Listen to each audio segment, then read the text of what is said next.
It is the Super Clash podcast, a podcast about shorter games. It is episode 63. 6 episodes away from the best episode ever. I am your host, Kale. Hey, it's Connor. And we're recording on another Saturday because life. Disgusting, and I blame you for this one. Why?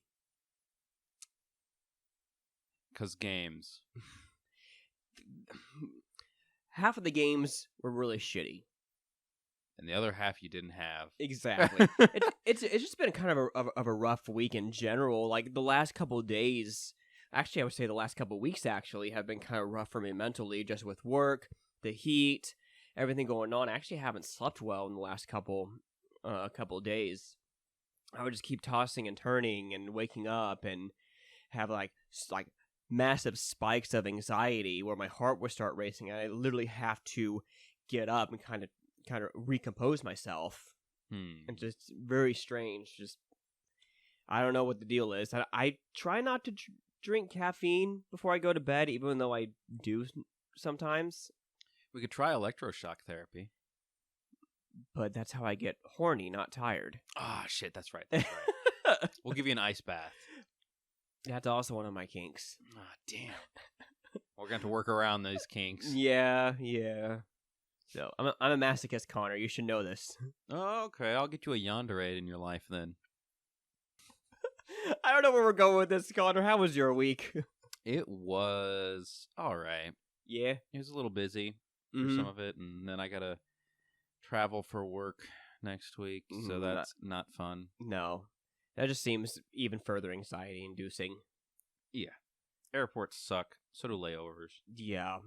But other than that, I really have nothing eventful happen this week other than I finished the first season of Teasing Master Tatagi-san. Tatagi-san. Nope, there's a K in the middle. Takagi-san. There we go. Teasing Master Takagi-san. Yeah. There we go. I'll remember the names eventually. I'm still a little weeblet right now. I have not quite blossomed into a full-blown weeaboo. Aw. You'll get there. I'll get there. I wasn't so sure about this show at first because I thought the concept was really cute. I liked the idea of it, but as my wife and I were watching, it just felt like we were just watching just one scene after another of just these two interacting. Every once in a while, the three other classmates doing something similar, and it felt like there was no it wasn't really going anywhere for a while, and I understand that's kind of the thing with slice of life. Like there is no kind of, I guess, plot with slice of life, but I felt like this had more nothing in it than like Love is War or Toradora or My Dress Up Darling. But near the end, when they were like looking at horoscopes and everything, and oh god, the main boy's name, Nishikata? Yeah. His horoscope said, I'm going to land a critical hit today.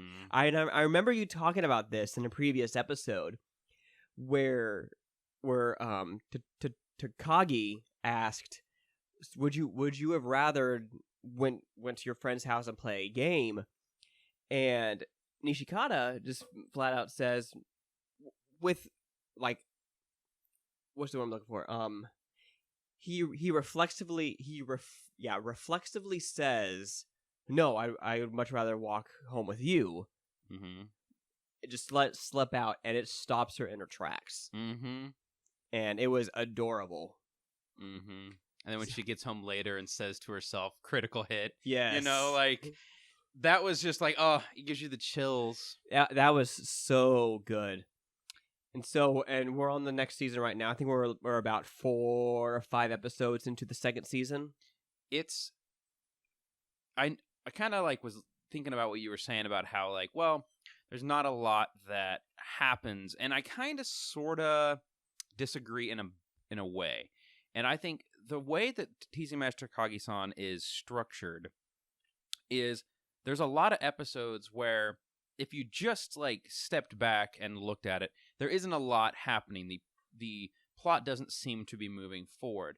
But I would actually argue that the whole purpose of the plot in this show is that you are witnessing these two become closer and closer and closer. So you're seeing their relationship slowly bloom, and that is actually the story moving forward. And when you brought that up, you bring up a good... I'm sorry. When you say that, you do bring up a good point where it near the end of the first season, they start like kind of testing the waters a little bit more about how they feel about each other, where they would talk about fortunes and something like we would talk about our secret crushes. And others like, your punishment is you have to dry off my hands as a way to get the other person to hold their hand and everything, and very very little like subtleties in it. Yeah. So I'm looking forward to seeing what the second season holds, and then for the third season, I got to get your High Dive account. I think if I had to kind of completely going in spoiler free, I think the story progression is as follows. You have season 1, which is like the introductory season where you have this relationship start to establish between the two characters. For me, season 2 was more of a Takagi's feelings becoming stronger and stronger, whereas Nishikata starts learning very slowly that he might also have feelings. And where I think season 3 goes is it's more of a Nishikata has kind of accepted that he has feelings for her too, and he's not sure what to do with this. And what I'm hoping happens is by the time we hit the movie, which is the following weekend from us right now, I'm hoping that that's the, confession arc or something like that.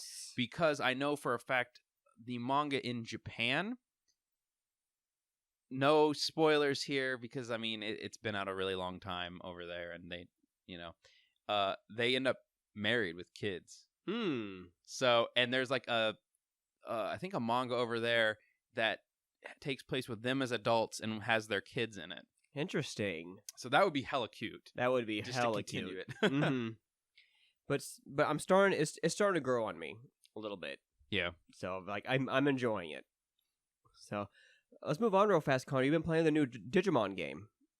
I've only played a little bit. I played through the prologue. It's pretty cool. It kind of takes place on this school trip where these children from different high schools have kind of come together, and they're supposed to go to this abandoned, air quotes, abandoned school where they're going to kind of camp out, I guess. It's really unclear in the beginning, and they end up walking through the main group of characters you're introduced to in the beginning. They walk through this tunnel under this bridge, find this shrine, and they kind of end up in this mirror world. So when they went into the tunnel, it was spring. And when they entered the other end, or exited the other end of the tunnel, it was fall. And they could tell that by the plant life that was around. Right. And it was snowing when they went into the tunnel, and it was no longer snowing when they came out. I think what's going to happen is we're going to be introduced to the main Digimon here soon, and I think it's just going to try to circle around this specific cast of characters. But I haven't got any further, but it was interesting so far. I know this game has a lot of controversy behind it. Really? Yes. Oh, yeah. It's been review bombed. Why? So some people got it in their heads, and I have yet to find any logic behind why they would think this. Sounds like some bullshit reason. They are upset that it is at least 50% or more visual novel. Okay. A lot of the fans assumed it was a full-on RPG with maybe a little bit of visual novel elements to it. But the reality of the situation is this game is mostly visual novel so far that I've played, but it looks damn good. Like, there's the cutscenes, instead of doing like your normal like CG cutscenes, it's just like high quality, like an episode of an anime as the cutscenes. Interesting. Which I liked. You're just sitting there basically watching like a short anime episode on the cutscenes. And then you have like point and click elements where you're supposed to like click around on different things and talk to certain people. And you can make decisions which make the characters like you more or less. So it increases your affinity with them. And then I did get to play a little bit of the combat in the beginning. Before they introduced us to the main cast of characters, you play like this kind of prologue piece where you see this young boy and this young girl running through the woods, and they each have a Digimon, and they have to fight off this evil Digimon. And that becomes a turn-based strategy game, kind of like a Final Fantasy Tactics, or, where you're choosing what tile to move them to, and then, you can choose what move to use on them and what direction to hit them from. So that part is cool, too. But I just don't understand why people would say, this game is not the genre I wanted it to be, so I'm going to just review bomb it. Like, it's still a really good game. The animation so far have been great. The character design is great. The cutscenes are great. The background's great. Music, entertaining. I have no complaints. I guess they just had a certain vision for what the game was going to be. I don't know. It sounds like they didn't do their research. Yeah. And from what I've seen in the descriptions of it I've found online, it would say this is a visual novel with turn-based RPG elements. Like, that's what I've seen. They say visual novel first. So there's no deception. Not in my eyes. No. I knew what this was going into it. And the fact that it's more of a visual novel, a higher percentage of visual novel than RPG, is actually better for me. Because I don't like a ton of, like, really heavy RPGs. They're just far too time consuming. Mm-hmm. But I think visual novels are nice because you can kind of sit back and chill. You can basically play the game with one joystick and one button. Like, it's pretty simple to play. Good way to end out a tough day. Yeah, and the story's compelling. And honestly, this is kind of a call forward, but one of the games we played was so bad, I needed a palate cleanser. And I told Kale this. I was like, I had to play something else that was better quality. And so I played Digimon Survive as that kind of rebound game. My rebound game was I just hopped on Gary's mod. I just downloaded a bunch of mods on Gary's mod. I downloaded some SCPs. It's like 173 and 096. I would look at 096's face and then no clip all the way to the other end of the map and see if he can track me down. And he does. He does. And then my brother-in-law showed me this mod where it's just a voice saying, "No, fuck off." And the thing just disintegrates in front of you. Oh. So I would look at 096's face, and I would go all the way to the end of the map as far as I can, and then watch him just approach me. And when he gets like 20 feet away from me, I was to go, "No, fuck off." Oh, that's great. That was my palate cleanser, doing stupid shit like that. You got me thinking. I did reach out to play a different game with you yesterday, but we did play a ton of Minecraft. We did. Last week. Like you, your wife, and me and my wife. Yep, and we tried out crossplay. It fucking works. It works pretty well. The only problem is that you mentioned that it was probably peer-to-peer. So it really seemed to slow down your computer. So we just need to get a dedicated server, maybe like David's dedicated server or something. And well, I don't know if that'll work yet because at the time, private servers did not work on the console versions. Oh, okay. But I want to try it again because it's been probably almost a year since I've tried it. See if they've patched it. I haven't seen anything online saying they did, but who knows? Maybe people aren't super into that. But yeah, we played with, you were on PS4, I was on PC, your wife was on PC, and my wife was on Switch.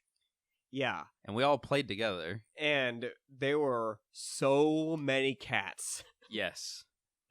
I spawned a handful of cats, and I think they reproduced or something, because there was so many more. It went from maybe like 10 cats to like 50. I tell you, I had the little spawn egg in my inventory not very long at all. I went like, like spawned like a patch of them, left, came back, and they were just everywhere. Just everywhere. I'm like, what the hell? Do you think that you would almost think that they were rabbits? I know. And we didn't mention the llama thing. So I went in, I created a nether portal underneath our base that we built. Went into it, went a decent ways in, and just like spawned tons and tons of llamas in there. And I just thought that would be funny for if somebody walked into the nether, they're like, what the hell? It's llama hell. And I came back, left the portal alone for a while, and then llamas started spawning in the basement. I don't know how. Those were not, like, unless they are able to come through that portal, which we determined might be a possibility, there's no other way they could be there. There's just llamas everywhere. And then we did some other shenanigans where I blew up in a village. Yeah, Connor's a war criminal. I don't want to talk about that. I went to another village and I spawned every enemy type that you can do. And that shit got loud after a while. I was fighting some of them, and because there were so many spawned, like it was hurting my ears. I think you had a what did you have in your room in the game? It was like I called a warden or something. Oh yeah. And then I had a panda in that room. I don't know what happened to the panda. The panda disappeared. I don't know, dude. But we need to play more. We do. I've been really, really wanting to play that.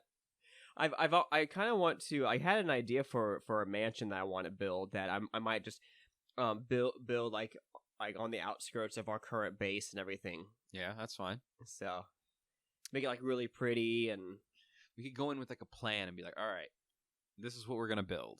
It'll be great. Like I have an idea for like the floor plan. I have an idea for a backyard with a pool and a fire pit, and it'd be fun. I kind of want to get to a point where we have everything kind of sort of the way we want it as far as like construction wise. Then we flip it back to survival mode and then just kind of see how long we can last. Yeah. Just see if we have a self-sustaining enough environment where we don't need anything else. Tell you right now, there's enough llamas to eat for some good eating. Yeah, I don't know if you can eat the llamas. You can't eat the llamas, but I guess just that. Those are just cows and chickens, and yeah, you need cows, chickens, pigs. Either way, I'd be down for it. But yeah. Let's go ahead and move on. So in this episode, I'm not going to give you the time of day this time. In this episode, we're going to talk about two games, Tanglewood and Skully. But before we get into those, Connor, let's get physical. Okay. So, it's a pretty slow week for games, which is mercifully so, because I think after our last week of buying all that manga, I don't want a whole bunch of games to release. Yeah. I'm still feeling that just a little bit. Yeah, me too. But the first game is Espgaluda, Espgaluda, I don't know how you say that one, 2. And it is $40. It's only on Switch. It's a limited run games exclusive, and it's a shmup. And it says, Galuda is a biological weapon that connects the Holy Spirit and humans through alchemy and mechanical engineering. The military nation Shinra, which gained the power of Galuda, was destroyed by the two Galuda, Ageha and Tateha, that they created. 3 years have passed since that war. After an experiment that touches on contraindications, I've never heard of that word, Soma has artificially acquired Galuda's abilities, and the only Galuda who was born, Asagi, who was the assassin king of Soma. Tsubame and Janome, oh my gosh, there's so many names, who are so many pronouns, damn. Tsubame and Janome, who are also artificial Galuda and prince and princess of Soma country chasing Asagi. Then Ageha and Tateha head to rescue Asagi to stop the tragedy. The battle with the true Galuda and the built Galuda is about to begin. There's a steelbook version for this game for $60, and a collector's edition is available for $85. The CE includes a steelbook, chiptunes album, and poster. Pre-orders end August 14th. Okay. The next is Sheepo for $35. It's available on Switch, PS4, and PS5, with the PS4 version being limited to only 1,000 copies. Limited Run Games exclusive. It says Sheepo is a Metroidvania, but contains no standard combat. Instead, gameplay is based on platforming and exploration. With a collection of each creature, Sheepo is able to dig, fly, and teleport across an interconnected series of landscapes, uncovering hidden shrines, old ruins, and strange characters. Pre-orders for this one end August 14th. Nice. Yeah. All right. So, as I established before, I'm not sure where to go with this right now because one of the games was just, I don't even know how to explain it with one of these games. I don't even know where to go at this point. I'm just rambling.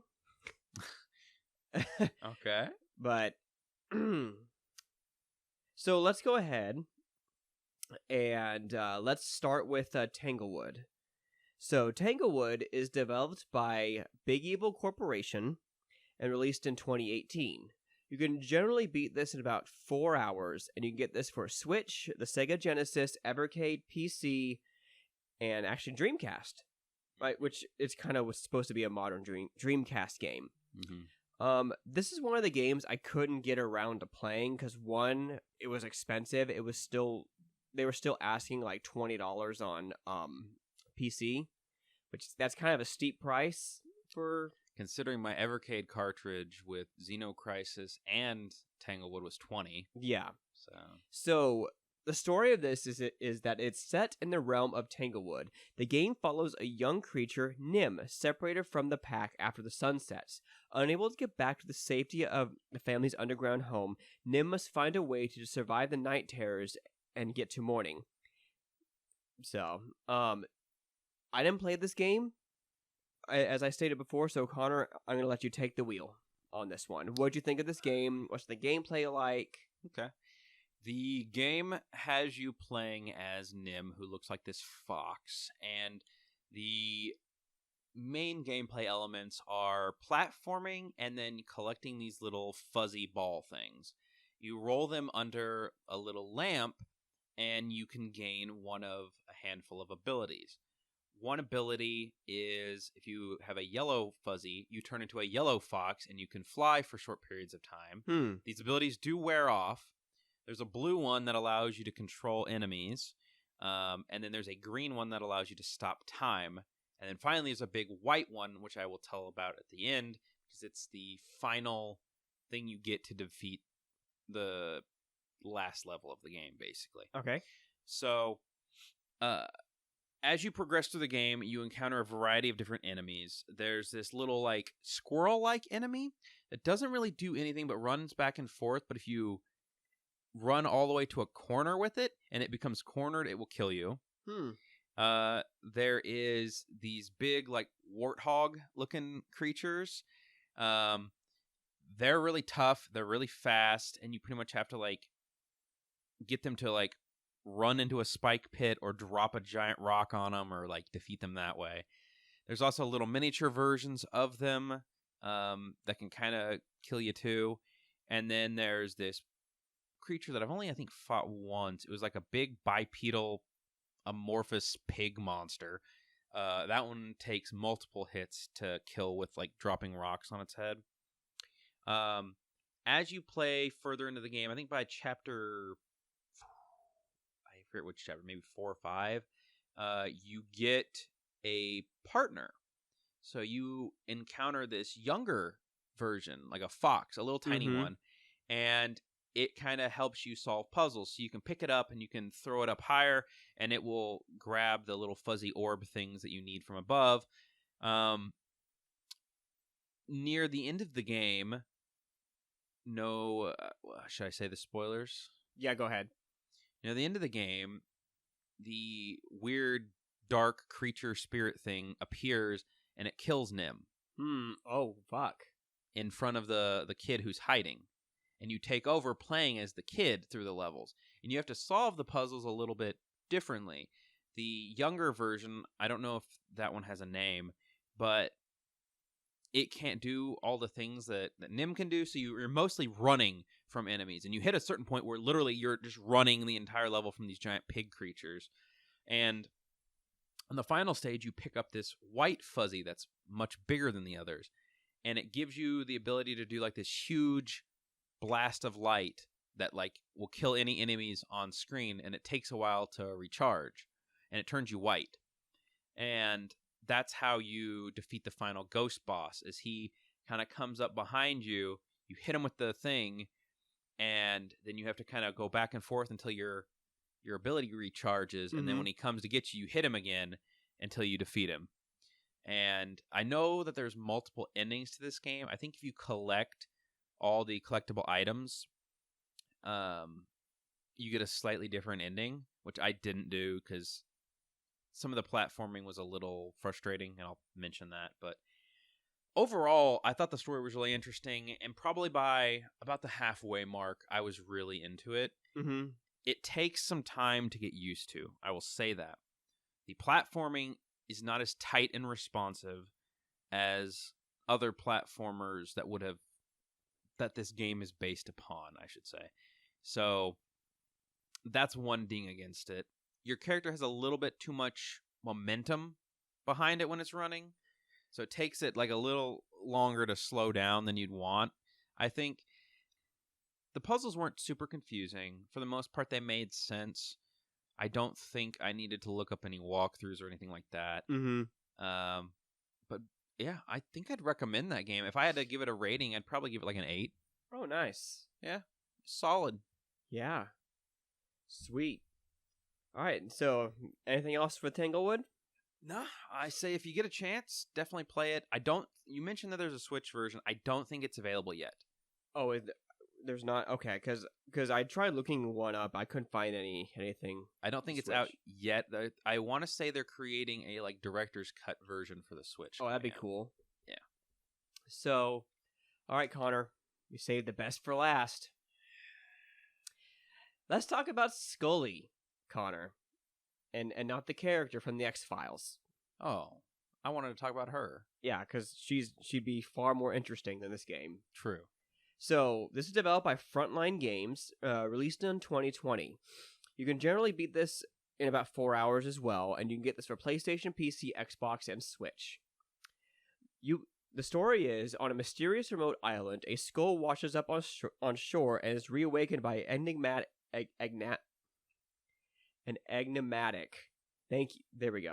deity. Dubbed Skully, the new reanimated being has been summoned to intervene in a war between the deity's 3 siblings, whose quarrel jeopardizes the island that they call home. So, this is a 3D platformer that has some puzzle elements. The main gameplay is you would roll around as a little skull. It's like the main character, Terry, who is basically like the earth deity. He basically puts a spell onto a skull, and then it comes to life and has its own personality and everything. It can also change into 3 forms: a Hulk form, a Speedy form, and I just call it the Jumpy form. Yeah. Like the Hulk form is super strong, can knock down walls. Speedy is self-explanatory. It's the fastest. It's how you can get past any like waterfalls or whatever. You can also move platforms side to side with that one. And then there's Jumpy, who can double jump. And they can lift platforms up. Mm-hmm. And another thing is you collect flowers, even though the flowers don't really do anything. Yeah, it's just a collectible item. It is, and then they don't really do, like, the only thing they do is that they unlock concept art and everything. I think it's also generally supposed to kind of give you an idea of where you're going to go. Yeah. But that's really all I have to talk about with the gameplay, because it is a pretty shallow game. I like the visuals for the most part, at least on PC. I know you had an issue with the visuals on the Switch. Yeah. Very blurry. You could see the fucking pixels in the game. Yeah, I'm going to go on a little bit of a tirade about that, but I'm going to let you say your piece first. I think the gameplay is it's passable. It's competent. I didn't have a lot of issues with frame rate or any of that on PC. Some of the puzzles are creative in some places. Yeah. And also the voice acting is surprisingly competent. I will say that. Yeah, I like the voice acting. I think the premise is cool too. It is. It is a really cool premise. I like the idea. It's just the problem is that it plays like a pre-alpha concept for a game, but it was never expanded on. Yeah. Go ahead and say your piece, Connor. Okay. I can say with absolute confidence, do not buy this game on the Nintendo Switch. Do not. It is virtually unplayable on the Switch. And I'll get into why here. So, let me go into the minor overall gripes that I have, which kind of, I think, build off some of the things you were saying. So, the game itself, you control these different forms of Skully. All of the forms control perfectly fine, in my opinion, except for Skully himself, when you're just the skull. You have way too much momentum going behind you all the time. You can't stop very much, and it just feels like you're constantly falling off platforms. And when you're in the skull form, if you fall off into the water, it's almost instant death. It's just, there's no way to recover from that. Like 99 times out of 100, it's immediate death. Which really, really sucks. So take that base knowledge and then combine it with what I'm about to say about the performance of this game. So Skully is not what I would consider a visually stunning game. Like, it is not your Last of Us, Red Dead 2, high quality, high bar game, right? Yeah, and even then, let's be a little bit more fair in that aspect. This game doesn't even look as good as Knack. No. It's pretty low tier indie platformer. Okay? It runs so bad. You would think the Switch was trying for its life, but it isn't. When I play my Switch doesn't even get hot when this game runs. It just runs cold playing this game, which means it's not overworking itself to play this game, but the frame rate will just tank to just, I'm talking single digits at times when you're playing this game. The textures will just become a blur. It's like I took off my glasses to look at this game. You'll see the individual pixels. When you're on dark stages, you might as well just consider yourself screwed, because you cannot tell the difference between the water and the stone ground in a lot of the levels. So take those visual and performance issues, combine them with the controls that are already hard. I was just die, repeat when I was playing as the Skull, because you just can't see anything. And I'm really glad you brought that up, because when you sent me a video of how Skully was performing on your Switch, I thought your phone was out of focus. I had to clarify. My phone was in focus. That's just how it looked. Yeah. I've never seen, in all the games I've played on Switch to this point, I've never seen a game look this bad. I don't like to pick on developers either, but they should not have released this game in this state. No. It is unplayable, and they have it on the eShop for $30 right now. Jesus Christ. They want $30 for this game that is not even really playable. I don't know what you need to do to make it run better, but do something. For real. To add on to that, if the game was deeper and had more interesting stuff with it, I probably would have been able to deal with it. But the music gets grating after a while. Like, the music sounds pretty good for the most part, but if you're in a level for too long, you start hearing that music loop over and over and over and over again. Yeah. To the point where I turn the music off, it's turned on the podcast. And also, what the fuck is up with these boss fights? Like the first boss fight you fight with with water. I think I don't know who the water character's name is. I don't care. That was an awful boss fight. It was like, it's not even a boss fight. It's just go to this platform and hit a wall, and she'll go slightly off balance. You do that 3 times, and she's defeated. Yeah, the viewing angle in that was awful, and you couldn't see the platforms in my version, so Yeah. I just kind of like fumbled my way through that. And also, like, so you have terrible boss fights, and also, what is up with these chase sequences? Like, the first chase sequence you have is Water Bitch sends up a massive wall of water, and you have to roll away from it, and it is the slowest chase scene ever. Like, there is no tension in this at all. Twice. She does it twice. The first time when you first meet her, it's behind you, but then when you start knocking off her walls in her boss fight, you have to do it backwards of you running towards the camera, and it is so slow. It is so slow, and it is boring. And then you do it with fire, with lava. First you do it with lava, and then later on the lava is rising. You have to try to beat the lava. They do a chase sequence twice. What is up with these chase sequences? They're so poor and they're boring. This whole game, I'm sorry, and I feel bad for these developers because they probably worked really hard in making this game, but it's just boring. I have to hype myself up to play this game. Yeah. As I said, we needed palate cleanser games after playing this.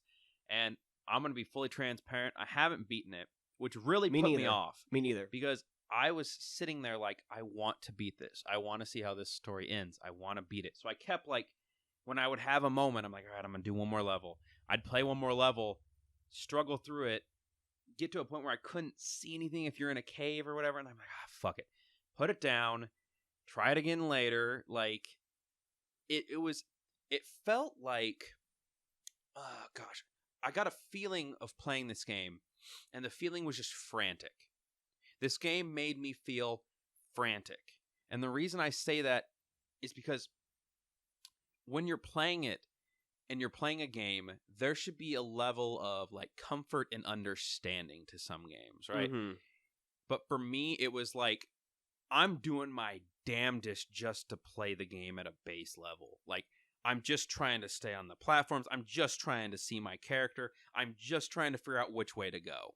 Like, everything was like, man, I am just trying my fucking best here. Like, that's, and that's like the worst is like, I'm just barely scraping through the game and I don't feel good about it at all. Yeah. And I've never played a game, at least for this show, where I literally had to struggle to get through a game. Because even with, like, maybe other than Everforward. Everforward was very difficult to get through. But we beat Everforward. Yeah, we did. But that's the only other game I can think of where I had to hype myself up to play. It's a good thing Everforward was just mercifully short. It was only like 2 hours. Yeah, this game's 18 chapters. I know. So it's not good, guys. I'm sorry. The Switch version, I'd have to give a generous 2 out of 10. And I would probably have to give the PC version a 4 out of 10. Yeah. Because it looked better, it performed better on PC, but it was boring. I have never had to hype myself up to play a game. Yeah. At all. This is the first game where I had to be like, okay, I gotta get this done. I'm sorry, I don't mean to be mean, but Skully's one of those games where I would dread to play, at least in that same category of games, where if this somehow became a full-time job, I would dread playing. It'd be that one part of the job that I would hate. And this game isn't even that old. It came out 2020. Exactly. So, I don't know, like, if this was your guys' vision, developers who made this game, I'm sorry. It's nothing personal against you guys. From what I played, it's competent. It plays well. There was no frame rate drops for the PC. My theory is this: why it came out so bad on one platform. You know, I can't excuse the boringness. That's just the game. But my theory is one of a couple. Either the developers did not know how to port a game to a Switch. Mm-hmm. They got it running, and they were just like, okay, that's going to have to be good enough. We don't know how to optimize this at all. Option B is they knew what they were doing, but they were under such a rush to get it ported over to the Switch that they just like gave up. They're like, well, we got to push it out by this deadline. This is it.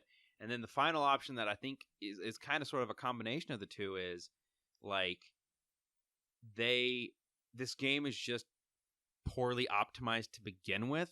So running on anything other than like a PC or a higher end console, like it's just a bad experience. Maybe the code was compiled poorly. Like I cannot say for certain, but something's off. It's interesting that you mentioned that because when I watched some gameplay on YouTube, the guys are playing, or the person who was playing was on a PS4, and every once in a while I noticed stuttering. Yeah, so it could be just a poorly optimized game. Yeah, and that's kind of two strikes right there automatically. Yeah, got a boring game and poorly optimized on anything other than PC. It's such a shame because I purchased this game. It was years ago. I got it on the buy two get one sale from GameStop, and I was like, "Yeah, this game looks cool. The concept is cool. The story sounds cool. Yeah, I'll get it. I'll play it." Yeah, but even on the buy two get one free, which I think ended up being, I only paid like $10 for the game after everything was said and done. I can't even justify $10 on this game. Mm-hmm. This is a 4 out of 10 for me. It's below average. Yeah. Avoid it at all costs on Switch. Do not buy it on Switch. Yes. Not even if you're curious, not even if it's 90% off. And I know you have an extra copy of it that you want to give me, but I'd say just sell it. Oh, I don't have an extra copy of that one. Of Skully. Really? I just have the Switch and the PC copy you played. Okay, because you mentioned something in a text where you got like a Game of Year edition of some kind. Oh, not of that game. It was a different game. Oh, okay. Yeah. Good. Yeah, not that one. Ugh. But I got nothing, Connor. That's all I had. Yeah. We ended on kind of a sour note, of course. Maybe we should have ended with Tanglewood. Maybe we should have, but But hey, if you can take anything away from this week's podcast, is that there was one good game we played. So if you are looking for a new good short game to play, the one I mentioned is good. Mm-hmm. Tanglewood's good. Don't play Skully. Yeah, don't play Skully. Which next week, I'm pretty confident are good games. We're playing Captain Toad's Treasure Tracker. Yep. And Headliner, Navi News. Mm-hmm. So I'm excited to play these games. I'm excited for Captain Toad. I played a little bit of Captain Toad on my Switch Lite, and I love the concept. It's such a cool puzzler. And I also played a little bit of Headliner, but I never finished it, who you play as a newspaper editor. Mm-hmm. And you can choose to either post the truth behind whatever's going on in the world, or lie, I guess not really lie, but slant the truth a little bit in order to make more money.